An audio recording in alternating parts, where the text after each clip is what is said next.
निगम की सामान्य सभा हंगामेदार रही। बीजेपी पार्षदों ने सभा को निगम परिसर में नहीं बुलाते हुए और एजेंडे में जनहित के मुद्दे गायब होने का आरोप लगाते हुए जमकर हंगामा किया है। पार्षदों ने शहर के सरकार के इस फैसले के विरोध में कुर्सियां तोड़ दी और जमीन पर बैठकर विरोध प्रदर्शन किया है। दरअसल कोरोना की वजह से लंबे समय बाद ये सभा बुलाई गई थी। निगम ने कोविड नियमों का हवाला देते हुए सभा को ऑडिटोरियम में किया। बीजेपी पार्षदों ने इसी को लेकर आपत्ति जाहिर की। बीजेपी का कहना था कि ऑडिटोरियम में व्यवस्था ठीक नहीं होने की वजह से उन्हें अपनी बात रखने में दिक्कत हो रही है।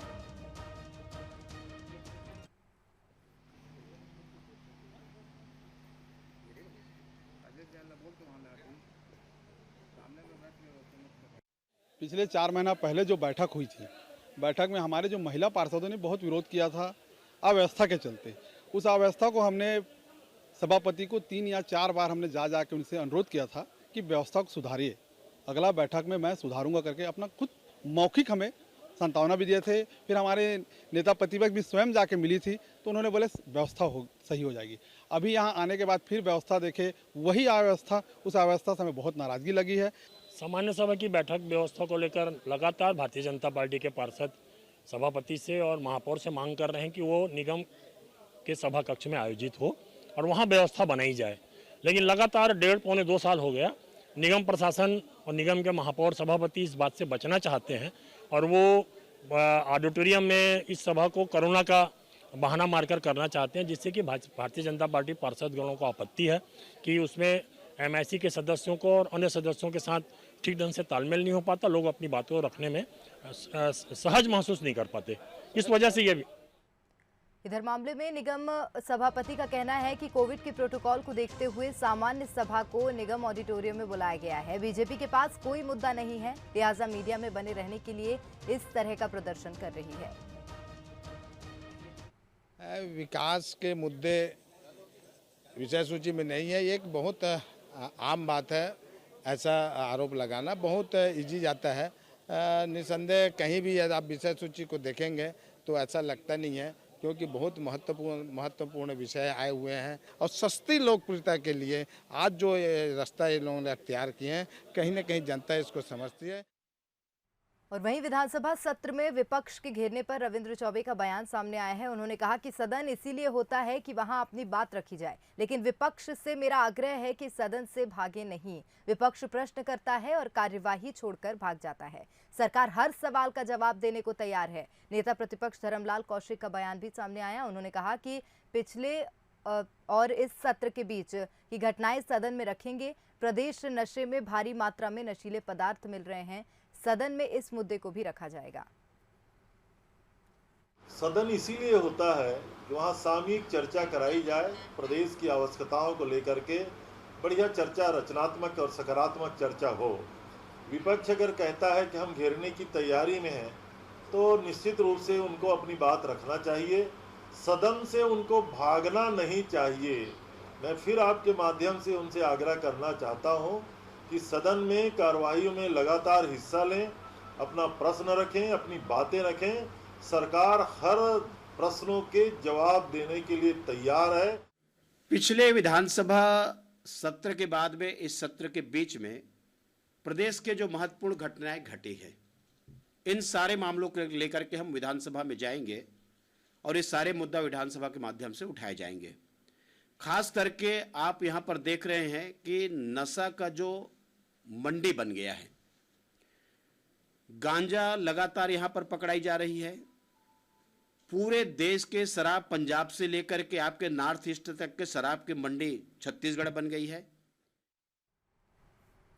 और कोरोना की ग्राफ में अब ब्रेक लग गया है छत्तीसगढ़ में। आज प्रदेश में 118 नए कोरोना पॉजिटिव मरीज मिले हैं। वहीं 312 मरीज ठीक होकर घर भी लौटे हैं। 24 घंटे में 1 मरीज की मौत हुई है। बस्तर में 17 कोरोना पॉजिटिव मरीज मिले। वहीं बिलासपुर में 16 और कांकेर में 10 पॉजिटिव मरीजों की पुष्टि हुई। रायपुर में 4 कोरोना पॉजिटिव मरीज मिले हैं। तो अब प्रदेश में कोरोना की रफ्तार धीमी पड़ गई है। ग्राफ में ब्रेक लगा है। 118 नए कोरोना पॉजिटिव मरीज बीते 24 घंटे में मिले हैं। 312 मरीज ठीक होकर घर भी लौटे हैं। 24 घंटे में 1 मरीज की मौत हुई।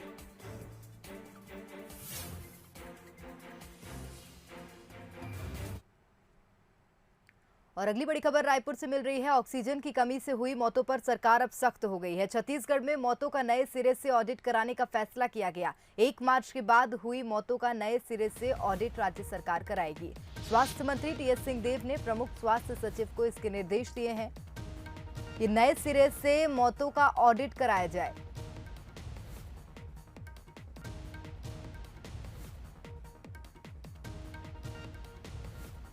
तो ऑक्सीजन की कमी से हुई मौतों पर सरकार सख्त है। छत्तीसगढ़ में मौतों का नए सिरे से ऑडिट कराने का फैसला किया गया। मैंने अपने प्रिंसिपल सेक्रेटरी साहब को ये डायरेक्शन दिया है कि आप 1 मार्च से पुनः पूरा ऑडिट करिए कि जितने लोगों की मृत्यु छत्तीसगढ़ में हुई है, कहीं भी ऐसी कोई बात किसी अस्पताल में थी क्या कि उनकी मृत्यु जब हुई तो उस अस्पताल में ऑक्सीजन उपलब्ध नहीं था। तो इसकी हम ऑडिट करा रहे हैं फिर से।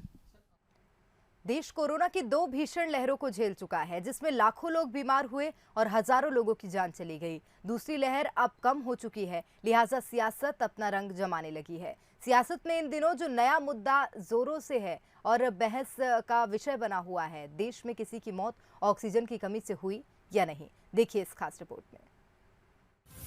ऑक्सीजन की कमी से मौत, आंकड़ों में उलझी हकीकत, किसके दावे पर हो यकीन? क्या ऑडिट खोलेगा राज? देश में ऑक्सीजन की कमी से कोई मौत नहीं हुई, ये बयान केंद्र की तरफ से क्या आया? देश की राजनीति में उबाल आ गया। अब चारों तरफ हंगामा है। कोई केंद्र के बयान के समर्थन में है तो कोई इसके दूसरे मायने तलाश रहा है। दरअसल केंद्र ने मौतों के आंकड़ों पर गेंद राज्यों के पाले में डाल दी।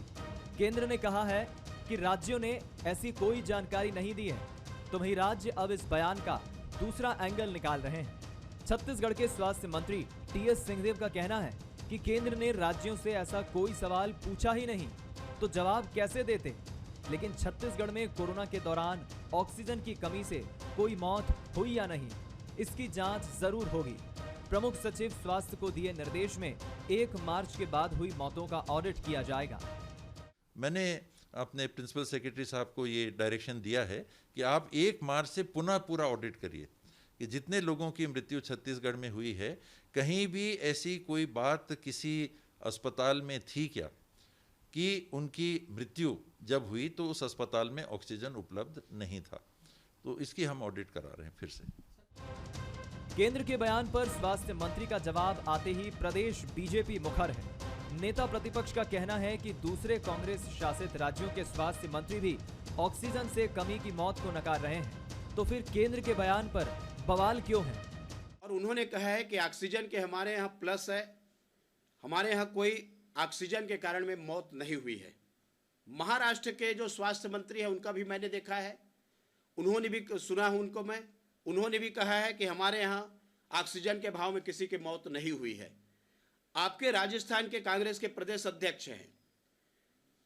जब कांग्रेस की सरकार इस बात की गवाही दे रही है कि ऑक्सीजन के अभाव में कोई मौत नहीं हुई है, यदि केंद्रीय स्वास्थ्य मंत्री जी ने कहा है तो क्या गलत बातें कही है? छत्तीसगढ़ में कोरोना से हुई मौतों को लेकर पहले भी खूब सियासत देखने को मिली है। बीजेपी मौतों के आंकड़ों को लेकर सरकार को कई बार घेर चुकी है। इस बार केंद्र के बयान पर कांग्रेस ने बीजेपी को घेरना चाहा है, लेकिन इन सब के बीच सवाल यह है कि क्या स्पेसिफिक ऑडिट रिपोर्ट छत्तीसगढ़ में मौतों का सच सामने ला पाएगी? अभिषेक शुक्ल, बंसल न्यूज, रायपुर। और कांकेर से खबर है, जिले में कोरोना के आंकड़ों में इजाफा हुआ है। कल कोरोना के 10 एक्टिव केस मिले थे, संख्या 84 हो गई है। शुक्रवार को कोरोना के 10 नए मरीज सामने आए, तो स्वास्थ्य विभाग ने सावधानी बरतने के निर्देश दिए हैं और कोरोना के आंकड़ों में इजाफा हुआ है। तो कल कोरोना के 10 नए मरीज मिले और जिले में एक्टिव मरीजों की संख्या 84 हो गई। स्वास्थ्य विभाग ने सावधानी बरतने के निर्देश दिए।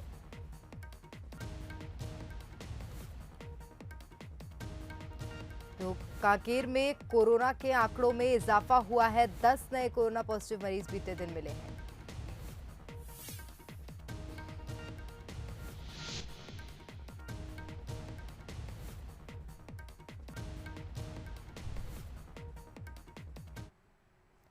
और बिलासपुर से खबर है, निलंबित सीनियर आईपीएस जीपी सिंह को हाईकोर्ट से बड़ा झटका मिला। जीपी सिंह की याचिका हाईकोर्ट ने खारिज कर दी है। आय से ज्यादा संपत्ति और राजद्रोह के मामले में याचिका लगाई थी। मामले को लेकर जीपी सिंह ने हाईकोर्ट में याचिका लगाई थी और हाईकोर्ट जस्टिस एनके व्यास के सिंगल बेंच में ये मामला सामने आया था, जिसमें हाईकोर्ट ने याचिका को खारिज कर दिया है।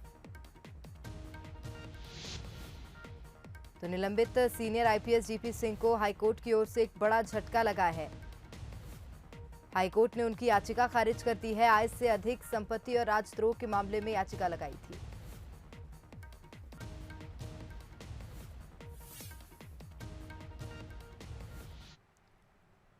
और रायपुर में मुख्यमंत्री भूपेश बघेल ने श्रद्धांजलि दी है। स्वर्गीय बिसाहू दास महंत की पुण्यतिथि पर उन्होंने श्रद्धांजलि दी। स्वतंत्रता संग्राम सेनानी थे बिसाहू दास महंत। बिसाहू दास महंत का पूरा जीवन जन सेवा से जुड़ा रहा। मुख्यमंत्री ने कहा कि हसदेव बागो सिंचाई परियोजना उनके सपनों का साकार रूप है। मुख्यमंत्री भूपेश बघेल ने स्वर्गीय बिसाहू दास महंत की पुण्यतिथि पर उन्हें श्रद्धांजलि दी। आपको बता दें, बिसाहू दास महंत स्वतंत्रता संग्राम सेनानी थे। सीएम भूपेश ने कहा कि बिसाहू दास महंत का पूरा जीवन जन सेवा से जुड़ा रहा।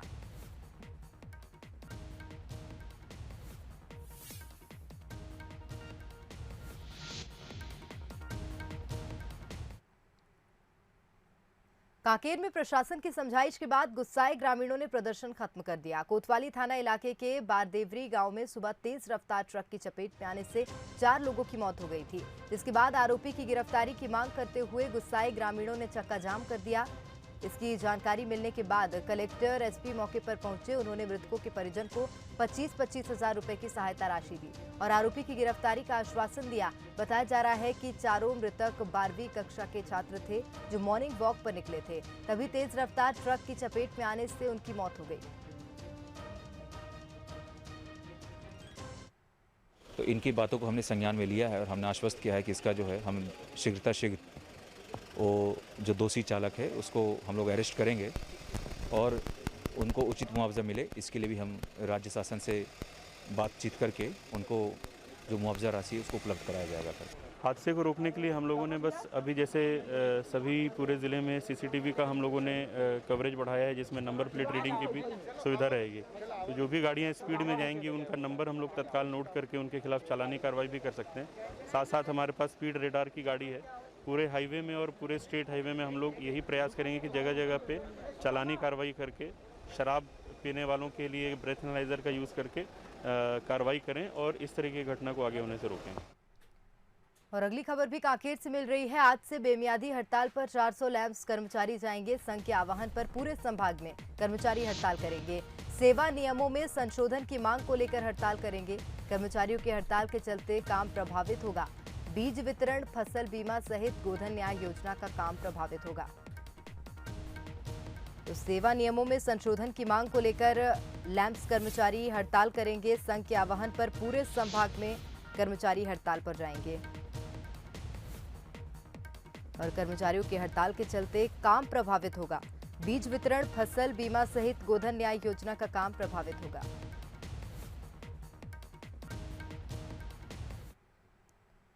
और बिलासपुर से दिल्ली, कोलकाता, मुंबई और हैदराबाद के लिए फ्लाइट शुरू करने की मांग एक बार फिर उठने लगी है। इस संबंध में हवाई सुविधा जन संघर्ष समिति ने केंद्रीय नागरिक उड्डयन मंत्री ज्योतिरादित्य सिंधिया को पत्र लिखा है। समिति ने पत्र में बिलासा देवी कैम्बट एयरपोर्ट से सिर्फ एक फ्लाइट चलने के बाद भी जून में 2334 यात्रियों के सफर करने का हवाला दिया। फिलहाल बिलासा देवी एयरपोर्ट से हर दिन सिर्फ एक फ्लाइट चल रही है। आपको बता दें कि कई सालों से संघर्ष के बाद 4 महीने पहले बिलासपुर को हवाई सुविधा की सौगात मिली थी।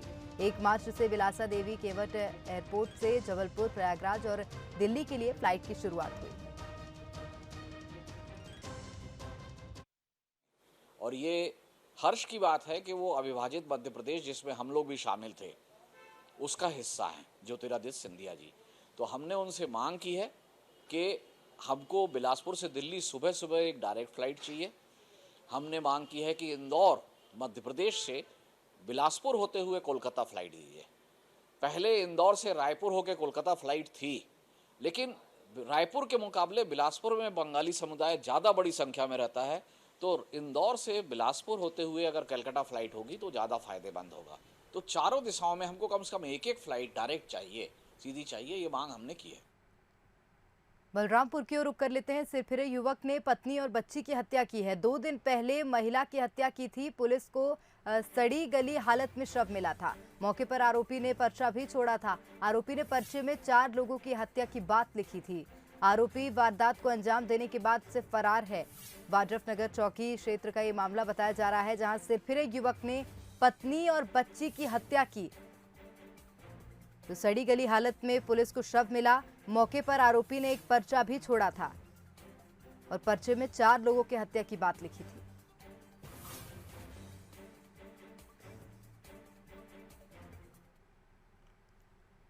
धमतरी में एक पिता ने अपने ही 2 साल के मासूम की तालाब में डुबोकर हत्या कर दी। बाद में बिना कपड़ों के तालाब किनारे बैठा रहा। घटना के बारे में जिसने भी सुना वो हैरान रह गया। मामले में पुलिस ने आरोपी पिता को हिरासत में ले लिया है। पुलिस ने बताया कि सोरिद वार्ड निवासी परिजनों ने कोतवाली थाने में पिता पुत्र के गायब होने की शिकायत दर्ज कराई थी। आरोपी सुबह से ही बेटे के साथ लापता था। पूछताछ में आरोपी पिता ने बेटे को तालाब में डुबाकर श्राद्ध करने की बात पुलिस को बताई है। पुलिस ने गोताखोरों से तालाब में बच्चे की खोजबीन कराई, जिसके बाद मामले का खुलासा हुआ। पुलिस ने बताया कि आरोपी हिस्ट्री शीटर बदमाश है। थाने की रिपोर्ट होने पर तत्काल अपराध कर धारा उसकी 364 कायम किया गया, तलाश किया गया पूरे पुलिस के द्वारा और मोहल्ले वालों के द्वारा। पूरे मछुआरों के सहयोग से डबरी से वो उसकी डेड बॉडी मिली और आरोपी की तलाश किया गया। तो मौके पर तो नहीं मिला आरोपी, बाद में कॉलेज के आसपास उसको पकड़ा गया और धारा 302 और जोड़ी गई है। आगे योजना रखी जाए। और कांकेर से खबर मिल रही है। दंपति ने फांसी लगाकर आत्महत्या की है। घर में फांसी के फंदे में दोनों का शव लटका मिला। आपसी विवाद के चलते दोनों ने खुदकुशी की। गोंडाहोर थाना क्षेत्र के आनंद नगर की घटना है, जहां फांसी लगाकर दंपति ने आत्महत्या की है। घर में फांसी के फंदे पर दोनों का शव लटका मिला। आपसी विवाद के चलते दोनों ने खुदकुशी की।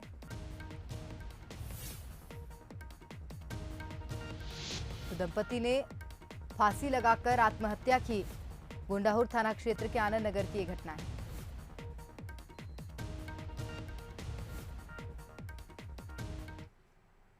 कवर्धा में एक महिला ने एसपी ऑफिस के बाहर आत्मदाह की कोशिश की। सुनवाई ना होने से परेशान महिला ने खुद के ऊपर केरोसिन डालकर आत्महत्या की कोशिश की। महिला ने आरोप लगाया कि कुंडा टीआई उसकी शिकायत पर कोई कार्रवाई नहीं कर रहे हैं। दरअसल मामला मां और बेटे के बीच विवाद का है। बेटे ने मारपीट कर मां और बहन को घर से निकाल दिया। महिला का आरोप है कि घर और संपत्ति हड़पने के लिए उन्हें घर से निकाल दिया गया और पुलिस कोई कार्रवाई नहीं कर रही।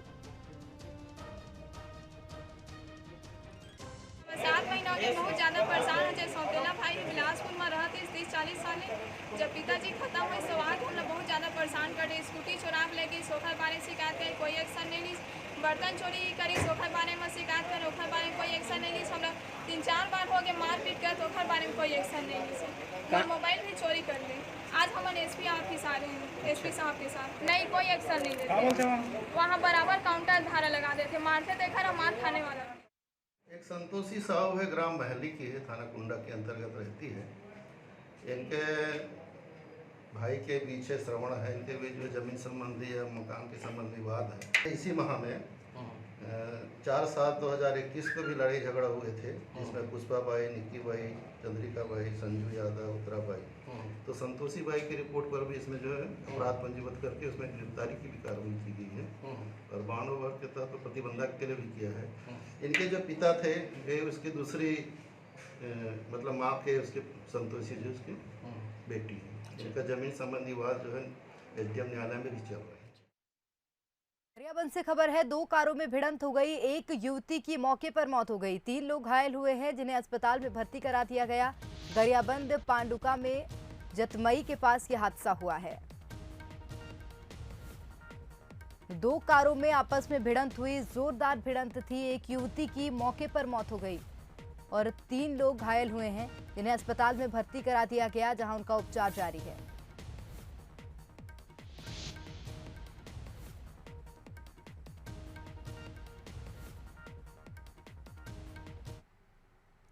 महासमुंद से अगली खबर मिल रही है। गांजे की बड़ी खेप को पुलिस ने जब्त किया है। ट्रक से 8 कुंटल गांजा बरामद किया। एक आरोपी गिरफ्तार किया गया। गांजे की कीमत करीब 1 करोड़ 60 लाख रुपए है। ट्रक में धान के भूसे के नीचे गांजा छुपाया गया था। सिंघोड़ा थाना पुलिस ने ये कार्रवाई की है और बड़ी सफलता पुलिस के हाथ लगी।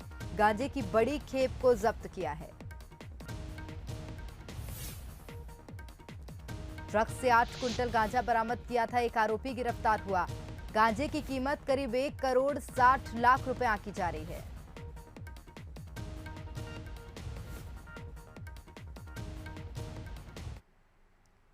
जशपुर के रेंगार घाट में एक हाथी और शावक के कुएं में गिर गए थे। ग्रामीणों की मदद से वन विभाग और पुलिस ने जेसीबी की मदद से दोनों को ही बाहर निकालने में सफलता हासिल की। रात करीब 2 बजे एक मादा हाथी और शावक खेत में बने पुराने कुएं में जा गिरे थे। ग्रामीणों ने इसकी सूचना नारायणपुर थाना क्षेत्र और कुनकुरी वन विभाग को दी थी। लगभग 1 घंटे तक चले इस रेस्क्यू में इस संयुक्त टीम को सफलता हाथ लगी, जिसके बाद दोनों को बिलासपुर जंगल की तरफ छोड़ दिया गया।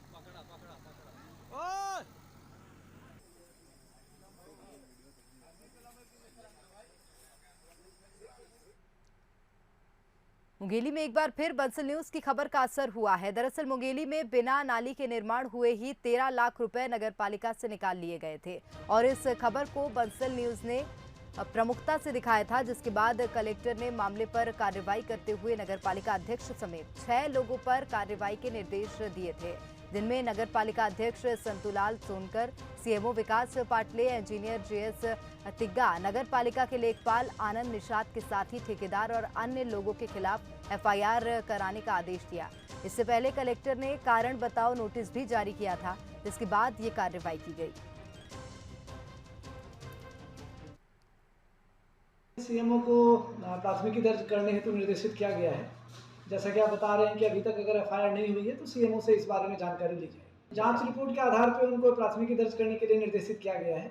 आदेश के क्रियान्वयन के संबंध में सीएमओ से अभी जानकारी दी जाएगी। रिपोर्ट में यह आया है कि नाली बनी ही नहीं है, तो अगर नाली बनी ही नहीं है तो फिर किसी तकनीकी पहलू की आवश्यकता ही नहीं होती है, इसीलिए एसडीएम ने अपनी जाँच रिपोर्ट में बोला है। और चलिए बस्तर की बात कर लेते हैं, जहां मानसून आने के बाद खूबसूरती काफी ज्यादा बढ़ गई है। ट्रेन में सफर कर रहे यात्री ने इसका वीडियो बनाया। वीडियो सोशल मीडिया पर जमकर वायरल हो रहा है। किरंदुल विशाखापट्टनम रेलवे लाइन का ये वीडियो है, जहां बस्तर की खूबसूरती देखी जा सकती है।